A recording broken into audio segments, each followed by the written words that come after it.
উনি তো প্রবচন দিতেই থাকেন। তো সেই প্রবচন কজন শোনে? অ্যামুজমেন্ট হয় ওনার প্রবচনে, সব ব্যাপারে উনি সবকিছু বলেন, লোকে মজা নেয়। কি হয়েছে না হচ্ছে সেটা তো আমার পার্টি ঠিক করছে। আর 26-এর ইলেকশনে কি হবে সেটা মনে হয় জগন্নাথ দেবের আশীর্বাদে পরিবর্তন হবে এখানে। যে জোনগুলো ভাগ করা হলো তার মধ্যে আপনাকে যে জোনের দায়িত্ব দেওয়া হবে বলে এখনো পর্যন্ত রাজনৈতিক মহল মনে করছে, সেই জোনের মধ্যে অন্তত খুব গুরুত্বপূর্ণ 35টি বিধানসভা কেন্দ্র আছে, যেগুলোতে একেবারে নেক টু নেক ফাইট হবে এবং আপনাদের সর্বশক্তি দিয়ে ঝাঁপিয়ে পড়তে হবে। আপনি এর আগে যখন অতীতে নিজে ফিজিক্যালি ভোটে লড়েছেন, তখন এক ধরনের দায়িত্ব নিয়েছেন, সেখানে আপনি প্রতিদিন মাটি কামড়ে পড়ে থেকেছেন। কিন্তু এখন শুধুমাত্র আপনার নিজের আসন নয়, আপনাকে অ্যাডিশনালি অন্য প্রার্থীদেরও জেতানোর দায়িত্ব দেওয়া হচ্ছে আংশিকভাবে। এটা কিভাবে নিচ্ছেন? দেখুন, ইয়ে তো ঠিকই আছে, পার্টি যে দায়িত্ব যাকে দেবে সে সেটা করবেই।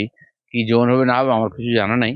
আমি 3বার ইলেকশন লড়েছি, আর 3বারই সভাপতি থেকেছি, নাহলে অন্য দায়িত্বে ছিলাম।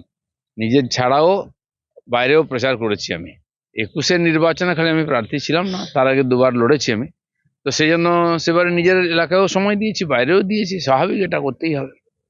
শুভেন্দু অধিকারীকে এককভাবে দিয়ে যে দল খুব একটা বড় কিছু বাজিমাত করতে পারবে না, এটা দলের শীর্ষ নেতারা অনুভব করেছেন অবশেষে। না না, কোনো পার্টি কোনো একজনের ব্যক্তির উপরে চলতে পারে না তো, বাকিরাও আছেন আজকে।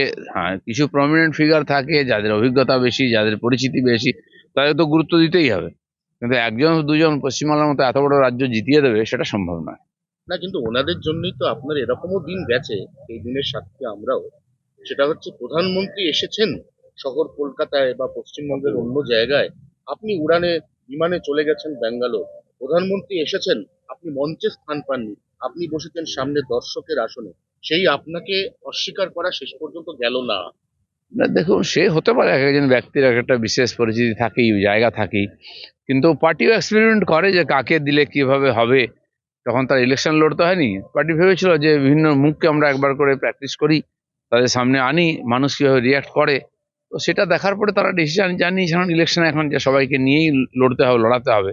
আমার মনে হয় সেই প্রক্রিয়া চলেছে। হুমায়ুন কবির নতুন দল করলেন, যে ইউপি জনতা উন্নয়ন পার্টি।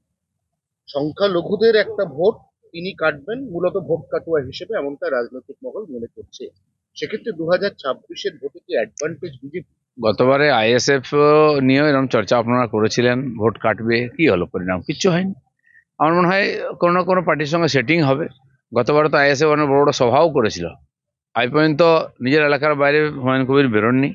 ওনার পার্টির কি ভবিষ্যৎ হবে, কি চান, উনি তো সকালে এরকম বলেন, বিকালে এরকম বলেন, তার স্ট্যান্ড পয়েন্টও ঠিক নাই।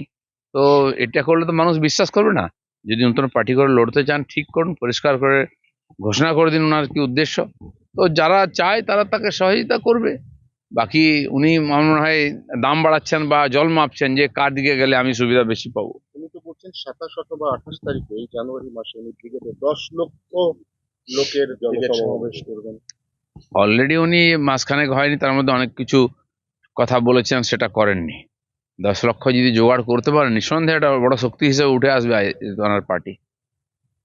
বলছি অভিষেকের আবার দ্বিতীয় কারণ যাত্রা শুরু, নবজোয়ারের ফয়দাটি এবারে তো, এবং আজ থেকে অভিষেকের দেখুন, কর্মসূচি কর্মসূচি নির্বাচনকে কেন্দ্র করে সব পার্টি কিছু না কিছু অ্যাক্টিভিটি করে, বিশেষ নির্বাচন কেন্দ্রিক যাত্রা ইত্যাদি সব পার্টি করছে, আমরাও করব। তাতেই ইলেকশন জিতে যাবে? ডায়লগ দিয়ে যদি ইলেকশন জিতে যেত তাহলে তো অনেক কিছু হয়ে যেত। এক সময় জবাব দিতেই হয়। সিপিএম যখন জিতছিল লোকে হয়েছিল অজেয়, কেউ হারাতে পারবে না। আর এমন ভাবে হারলো আর খুঁজেই পাওয়া গেল না।